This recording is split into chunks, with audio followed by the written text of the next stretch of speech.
안녕하세요. 종합여건 전문 SD 입시 컨설팅입니다. 오늘은 수능 최저 기준이 완화되었는데 입시 결과가 하락하는 경우에 대해 알아보겠습니다. 통상적으로 수능 최저 기준이 완화가 되면은 입시 결과는 상승하고 수능 최저 기준이 강화가 되면은 입결이 하락을 하죠.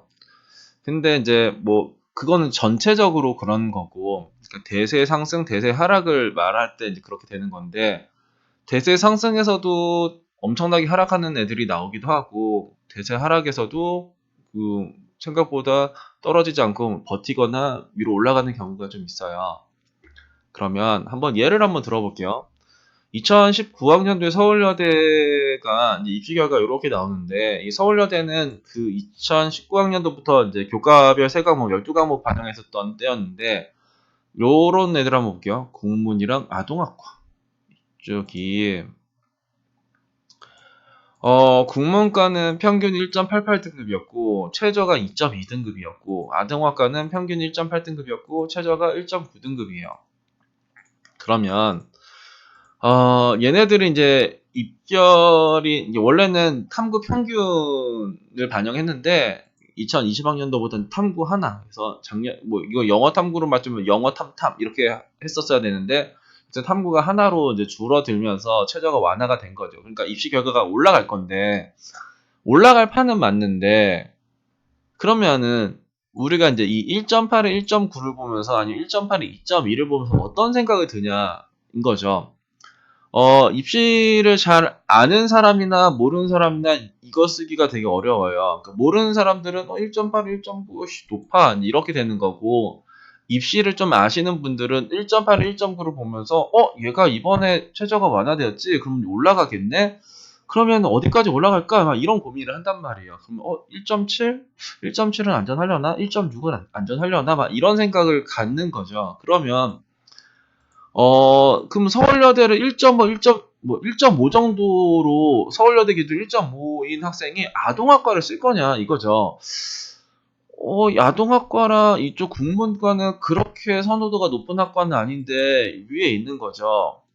그럼 난 이거를 쓸 바에는 요 밑에 뭐 경제학과를 쓰든 경제를 쓰든 아니면 뭐 사회복지를 쓰든 뭐 행정을 쓰든 뭐 이런 식으로 조금 더 안전하게 아니면 사학을 이런 식으로 좀 더 안전하게 쓰고 싶은 마음이 들겠죠. 얘가 아무리 올라가도 그래 올라갈 거 알겠지만 그래 너는 올라가도 내가 이기는 쪽을 난 경제, 사회복지, 행정, 사학 이 정도로 내가 잡을 거야라고 하면서 좀 아래쪽으로 쓸 수도 있는 거죠. 그죠?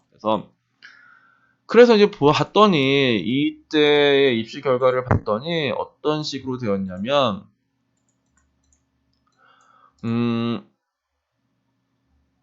이 국문이랑 아동은 최저 점수가 3.2까지 내려왔어요. 그전에는 이게 1.8, 1.9, 1.8이 2.2였는데 얘네들이 수능 최저 기준이 완화되었음에도 불구하고 엄청나게 많이 떨어졌더라. 그거를 어떻게 이걸 설명할 거는 딱 하나만 할 건 없어요. 진짜 얘가 어디까지 올라가지에 대해서 이제 걱정을 한 거죠. 그래서 난 서울여대를 조금 더 안전하게 왜? 얘가 이번에 입시 결과 올라갈 거니까 이런 거 쓰지 말고 요런 거나 쓰자. 근데 이 학과가 위에보다 조금 더 관심이 있는 애들이요. 경제, 사회복지, 행정, 사학. 그러면 이제 경제, 사회복지, 행정, 사학은 그 다음에 어떻게 되냐? 행정은 일로 올라네. 행정. 그리고 사학, 경제, 사회복지 어디 있어? 사회복지 여기 있네요. 사회복지. 그러니까 이 정도를 쓰고 싶은 학생들이 많았겠다. 그중에 가장 쓰고 싶었었던 거는 행정학과였나 봐요. 행정학과 이쪽에 2.1에 2.5짜리의 행정학과 그리고 2.3에 2.9짜리의 사학과를 너무나도 쓰고 싶어서 얘네들이 팡팡팡팡 올라간 거죠. 그러니까 대세적으로는 평균 점수를 보면은 여기가 평균 1.9등급, 평균 1.9등급이고 요때는 평균이 1.9. 그러니까 또 그러니까 둘 다 1.9, 1.9네요. 뭐 이렇게 뭐 여튼간 평균을 하면 1.9인데 이런 식으로 나오는 경우도 있더라. 그러니까 사람들의 생각하는 게 비슷하게 흘러가요. 그러니까 얘가 이번에 올라간다고 하더라. 올라간다라고 하더라의 가장 보수적인 선택은 어, 아래쪽을 건드리는 게 가장 보수적으로 접근을 하는 거죠. 내가 2등급인데 얘네들이 내년에는 최저가 완화되어서 입시결과가 올라간다라고 하면은 나는 2등급을 쓰면은 조금 불안해 보이고 3등급을 쓰면 그래도 그나마 좀 안전해 보이는 그런 심리적인 게 있잖아요. 그렇기 때문에 요 판에서는 승부를 보려고 했으면은 진짜 얘네들이 더 올렸을 때 얘보다 최저 기준이 완화되어서 더 올라간다고 가정했을 때 내가 이 대학에 이 학과를 쓰고 싶으냐 아니냐 이것도 판단의 기준이 돼요. 그렇게 했을 때 얘네들은 그렇게 쓰고 싶은 애들은 아니었다. 그렇기 때문에 그 다음에 이렇게 내려왔다.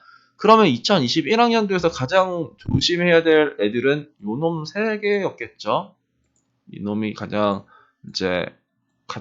쓰면 안 되는. 서울여대는 12과목을 뽑기 때문에 기본적으로 문 닫은 애들의 성적이 한 2.4, 2.5라고 생각을 하셔야 돼요. 이거를 막 2점대 후반, 3점대 초반까지 내려온다라고 하는 거는 말이 안 된다. 어떻게 이런 게 나왔지? 이렇게 넘겨야 되는 거고. 그러니까 일단 이런 거는 봤을 때는 이게 일단 요 3개는 쓰지 말아야지. 이런 생각을 하셔야 되는 거죠.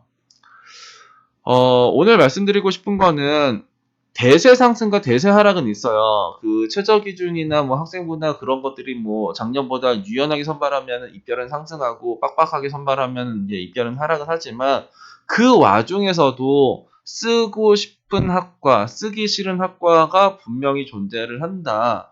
그 쓰기 싫은 학과는 내년에 문제가 생길 수도 있다. 그러니까 우리가 항상 상향을 작년보다 빡빡해진 쪽에서만 할 필요도 없다. 그러니까 이런 식의 일들도 되게 많아요. 그러니까 얘가 더 올라간다고? 그러면 나는 좀 더 안전하게 써야지. 이 마음을 좀 활용하시면 지원할 때 뭔가 좀 폭이 좀 넓어지지 않을까 싶습니다. 감사합니다.